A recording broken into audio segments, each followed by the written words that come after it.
रहते हैं, कभी यहाँ कभी वहाँ, लेकिन आज आपके बीच में आए हैं एक खास निवेदन में।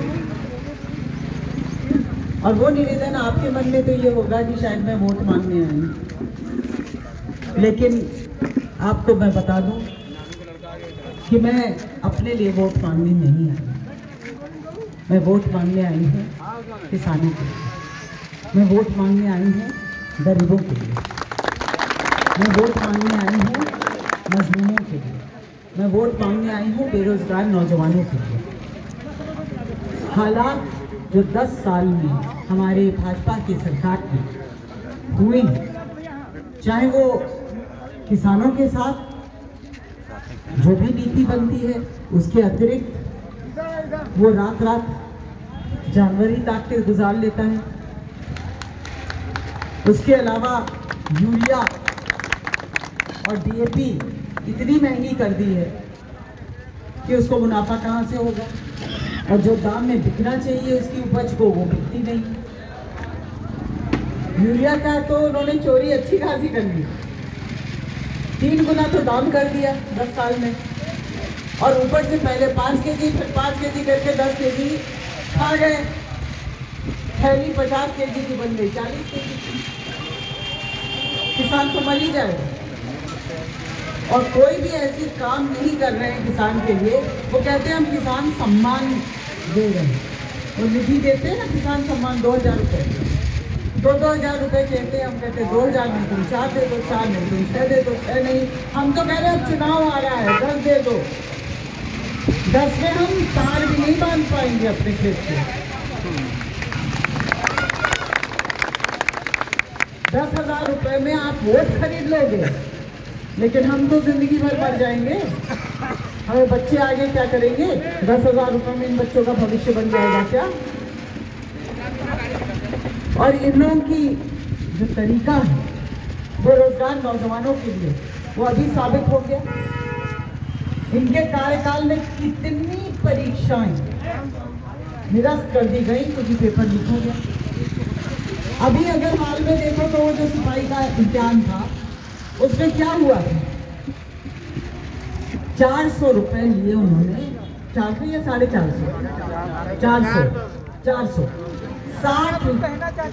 हाँ एक हमारे हम कह लें तब बात कहते हैं हम चालू क्या रहा 5-5.5 लाख रुपया जमा की, 2 लड़के किया और पर्चा पुलिस वाला वही बात है।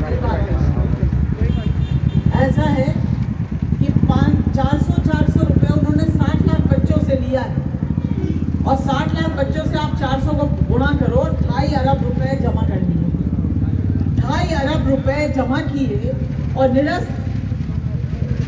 अब जब दोबारा करेंगे तो फिर 400 बतौर लेंगे 2.5 अरब पे।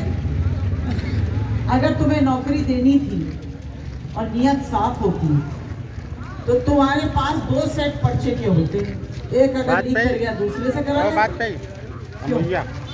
सही है।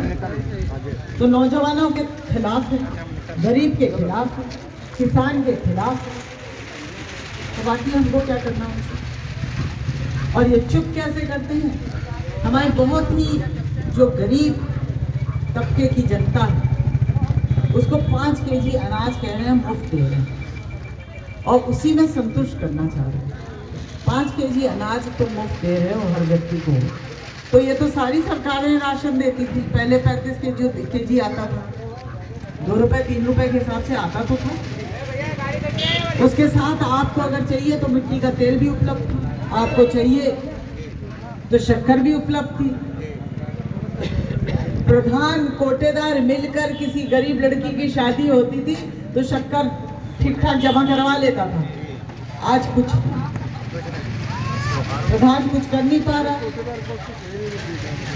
और इस तरीके से सिर्फ झूठ, वादा, आश्वासन, लालच और बड़ी बड़ी बातें, और नीचे कुछ। अगर हम लोगों को अपने बच्चों का भविष्य देखना है तो अखिलेश यादव जी के अलावा कोई लड़ नहीं रहा है इनसे यहाँ उत्तर प्रदेश। अब तो विपक्ष भी सब एकजुट हो गया, कांग्रेस भी अपना समाजवादी पार्टी तो है ही, छोटी छोटी भी पार्टियां अब एकजुट हो रही हैं। क्यों? क्योंकि इनको अगर हराना है तो प्रजा को एकजुट होना ही पड़ेगा। प्रजातंत्र को बचाना है तो प्रजा को लगना ही पड़ेगा।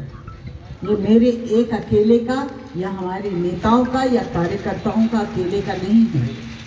जो अगर इन बच्चों का भविष्य है तो इन बच्चों नौजवानों को भी लगना पड़ेगा। अपने लिए आज़ादी की लड़ाई लड़ी थी तो एक आदमी ने नहीं लड़ी थी, जनता साथ लड़ी थी, तब लड़ पाए। और ये